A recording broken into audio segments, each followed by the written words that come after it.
Hello friends, आपका बहुत बहुत स्वागत है आपके अपने ही YouTube channel Durgesh Singh online study for competitions. शुरू करते हैं आज का अपना सेट, जिसमें हम लेकर आए हैं आपके लिए 30 महत्वपूर्ण प्रश्न। क्वेश्चन नंबर 1, निम्न में से कौन सा वेद कर्मकांड प्रधान है? ऑप्शन ए Rigveda, B Yajurveda, C Samaveda, D Atharvaveda. तो आपका ये ऋग्वेद है, वैदिक मंत्रोच्चारण से संबंधित है। आपका यजुर्वेद ये वैदिक कर्मकांड से प्रधान है। नेक्स्ट क्वेश्चन, किस वेद को भारतीय संगीत का मूल कहा जाता है? ऑप्शन ए Rigveda, B Yajurveda, C Samaveda, D Atharvaveda. तो यहाँ आपका राइट ऑप्शन हो जाता है सामवेद। सामवेद को भारतीय संगीत का मूल कहा जाता है। नेक्स्ट क्वेश्चन, किस वेद में सभा और समिति को प्रजापति की 2 पुत्रियां कहा गया है? ऑप्शन ए Rigveda, B Samaveda, C Yajurveda, D Atharvaveda. तो यहाँ आपका राइट ऑप्शन है डी, अथर्ववेद में सभा और समिति को प्रजापति की 2 पुत्रियां कहा गया है। नेक्स्ट क्वेश्चन, किस वेद में जादुई माया और वशीकरण का वर्णन है? ऑप्शन ए ऋग्वेद, बी सामवेद, सी अथर्ववेद और d Yajurveda.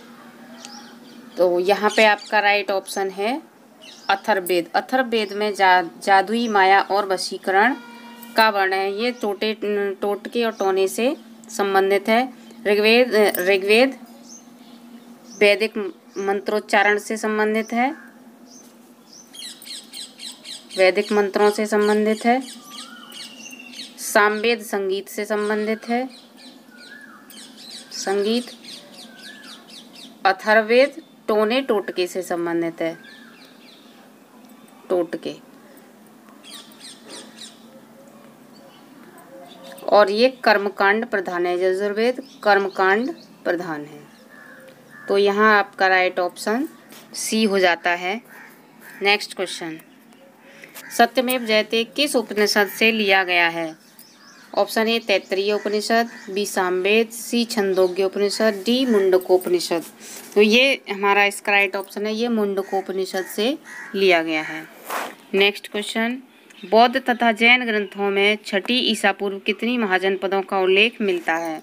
Option A 10, B 12, C 16, D 18। यहाँ राइट ऑप्शन है आपका सी, यहाँ 16 महाजनपदों का उल्लेख मिलता है। नेक्स्ट क्वेश्चन, अंग महाजनपद की राजधानी कहाँ थी? Option A Vaishali, B Champa, C Shravasti, D Kaushambi. यहाँ आपका राइट ऑप्शन है B Champa. Next question, Jain धर्म के प्रथम तीर्थंकर एवं प्रवर्तक कौन थे? Option A Mahavir, B Rishabhdev, C Parshvanath, D Sudharman. तो यहाँ आपका राइट ऑप्शन है जैन धर्म के प्रथम तीर्थंकर एवं प्रवर्तक ऋषभदेव थे। पार्श्वनाथ 23 में थे और ये 24 में थे, 24 में। नेक्स्ट क्वेश्चन, महावीर स्वामी ने अपने उपदेश किस भाषा में दिए थे? यहाँ ये किस हो जाएगा, यहाँ की बजाय किस भाषा में दिए थे? तो इनकी भाषा थी प्राकृत। नेक्स्ट क्वेश्चन, भगवान महावीर का प्रथम शिष्य कौन था? Option a Jamali, b Yashoda, c Anojma, d Trishala. तो इसका राइट ऑप्शन है जमाली।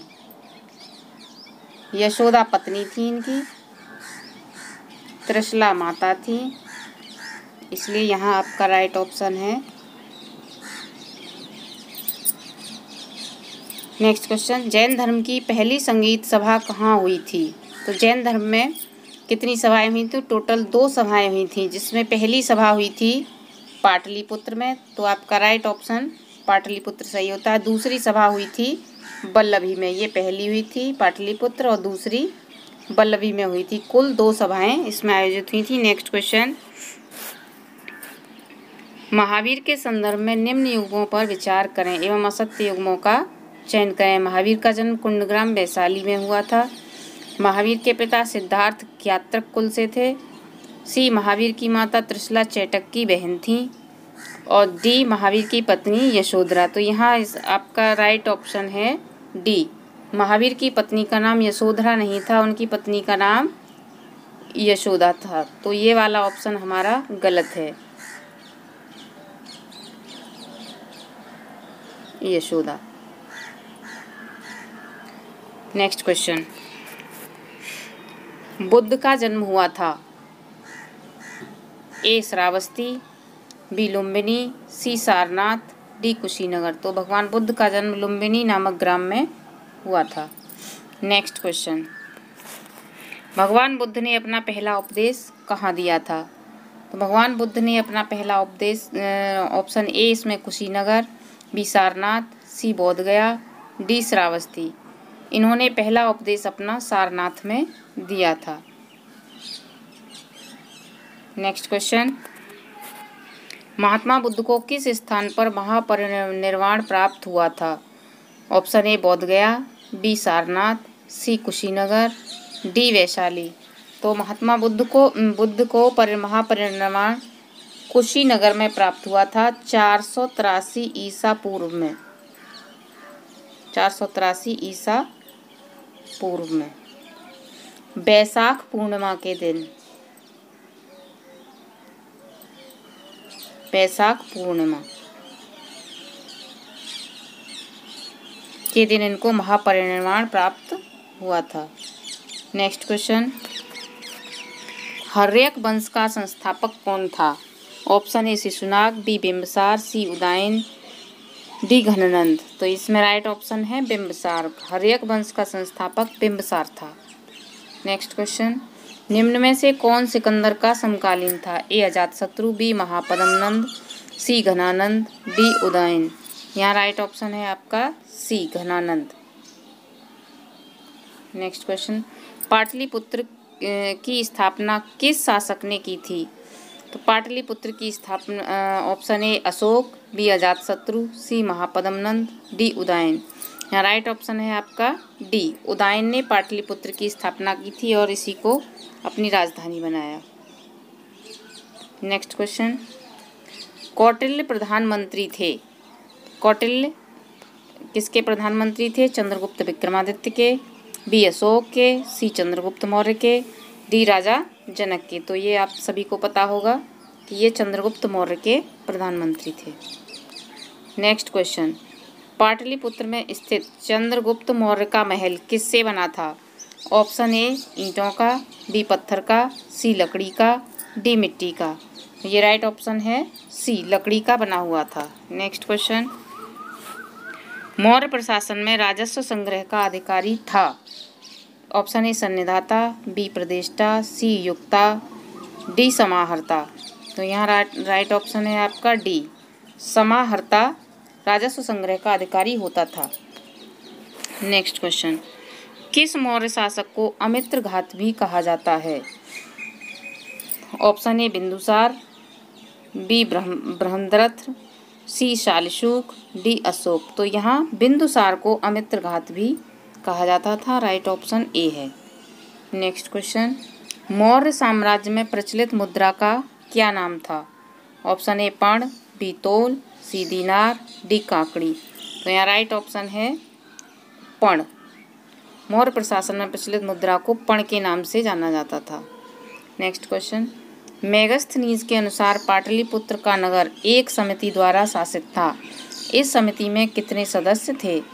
तो option A 10, option B 15, C 30, D 40।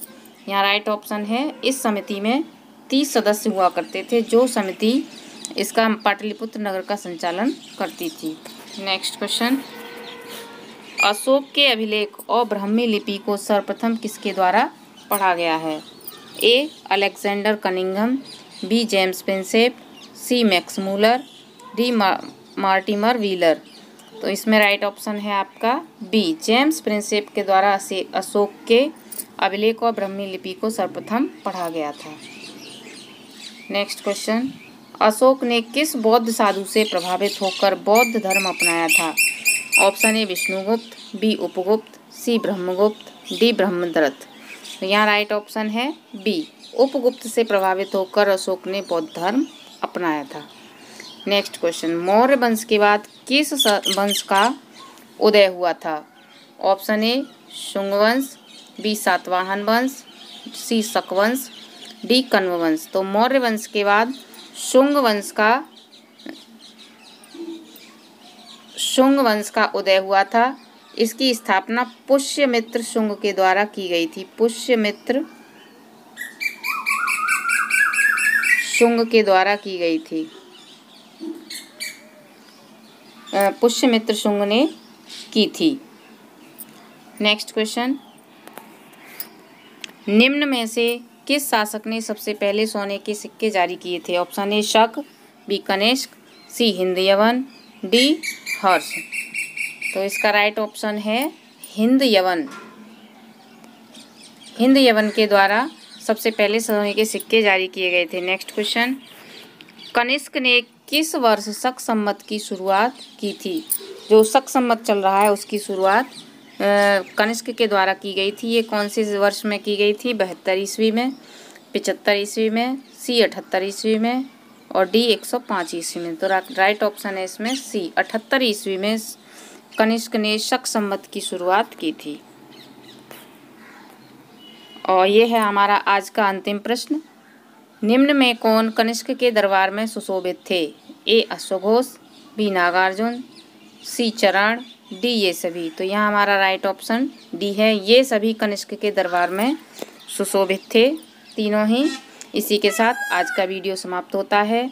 Video अगर आपको अच्छी लगी हो तो लाइक करें और वीडियो को शेयर करें तथा जिसने भी हमारे चैनल को सब्सक्राइब नहीं किया वो सब्सक्राइब करें। धन्यवाद। मिलते हैं नए अगले वीडियो में अगले क्वेश्चंस के साथ। तब तक के लिए बाय बाय।